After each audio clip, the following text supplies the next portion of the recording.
सचिन सीमा की प्यार की लड़ाई राष्ट्रपति द्रौपदी मुर्मू की चौखट तक आई। राष्ट्रपति मैम बचा लीजिए। सीमा के वकील का दावा, मोदी योगी नहीं राष्ट्रपति मुर्मू लेंगी फैसला। वकील पर भड़क गई जनता। कौन है वकील एपी सिंह जो लेते हैं हिंदुस्तान विरोधी केस? क्या फैसला ले सकती हैं राष्ट्रपति द्रौपदी मुर्मू? क्या सीमा हैदर की फाइल देखकर राष्ट्रपति द्रौपदी मुर्मू उसे भारत में रहने का अधिकार दे देंगी? सीमा के वकील एपी सिंह के दावे ने सबको हैरान कर दिया है। केस अभी सुप्रीम कोर्ट तक नहीं पहुंचा तो फिर राष्ट्रपति की एंट्री कैसी हो गई? एपी सिंह के दावे से एक बात तो साफ है कि एटीएस की रिपोर्ट में सीमा की वापसी की फाइल तैयार हो गई है।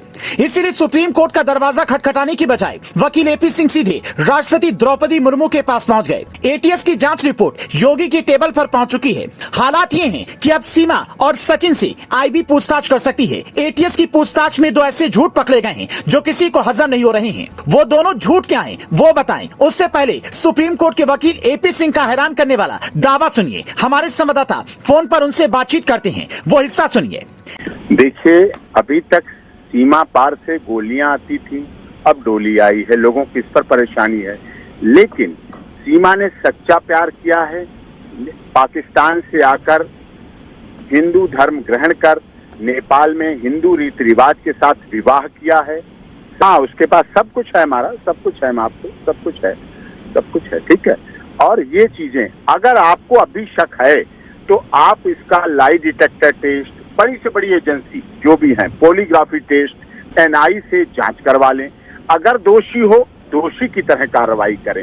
अगर निर्दोष हो, अगर उसने सच्चा प्यार किया है, अगर उसने सचिन को चाहा है, अगर उसने हिंदू धर्म ग्रहण किया है, अगर उसकी 3 बेटियां और 1 बेटा, 4 बच्चे मिला के वो 5 लोग बनते हैं और उसका पति सचिन 6, तो उनके जीवन की सुरक्षा। और जिस तरह से इस देश में समय समय पर पाकिस्तान, अफगानिस्तान, बांग्लादेश, बर्मा, श्रीलंका के लोगों को समय समय पर इस देश में नागरिकता मिलती रही है, देश की नागरिकता मिले, वो अब इस देश की, सचिन की, जो कि यहाँ का मूल नागरिक है, उसकी धर्मपत्नी है, तो उसके बच्चों का पालन हो, वो उसका रहे, उसको सुरक्षा।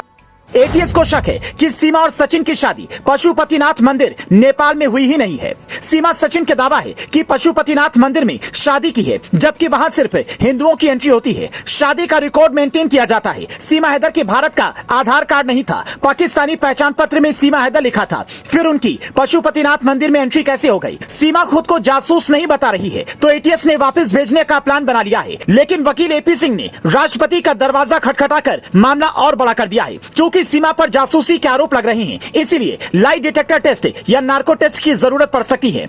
अब आप कहेंगे दोनों में अंतर क्या है, तो वो भी समझ लीजिए। फिर बताते हैं कि विदेश मंत्रालय ने पहली बार इस केस पर क्या कुछ कहा है। लाई डिटेक्टर टेस्ट या पॉलीग्राफी टेस्ट, यह टेस्ट झूठ पकड़ने के लिए किया जाता है, जो एक मशीन की मदद से होता है, जो आरोपी के हार्ट बीट, सांस लेने की दर, होठ हिलाने समेत शरीर में होने वाले हर तरह के मूवमेंट को रिकॉर्ड करती है। इस टेस्ट के वक्त आरोपी से हर वो सवाल पूछे जाते हैं जिनकी जानकारी लेनी होती है। नार्को टेस्ट, ये टेस्ट भी झूठ पकड़ने के लिए ही किया जाता है। बस फर्क ये है कि इस टेस्ट से ठीक पहले आरोपी को इंजेक्शन के जरिए सोडियम पेंटोथल दवा दी जाती है। इसकी मात्रा इतनी होती है कि आरोपी का दिमाग काम करता रहे। अब सीमा का अगर ये टेस्ट होता है तो फिर पूरी तरह से सच्चाई सामने आ सकती है। वैसे तो एटीएस भी ये जांच कर रही है, पर यह जानकारी अब तक सामने नहीं आई है कि सीमा और सचिन का लाई डिटेक्टर टेस्ट हुआ है या नहीं। विदेश मंत्रालय की प्रवक्ता अरिंदम बगाची ने भी ये साफ कर दिया है कि सीमा को पाकिस्तान भेजा जाएगा या नहीं। इसका फैसला जांच एजेंसियों की रिपोर्ट के आधार पर होगा। अब जांच एजेंसियां क्या रिपोर्ट करती हैं और एपी सिंह कितनी मजबूत दलील पेश करते हैं, ये देखने वाली बात होगी।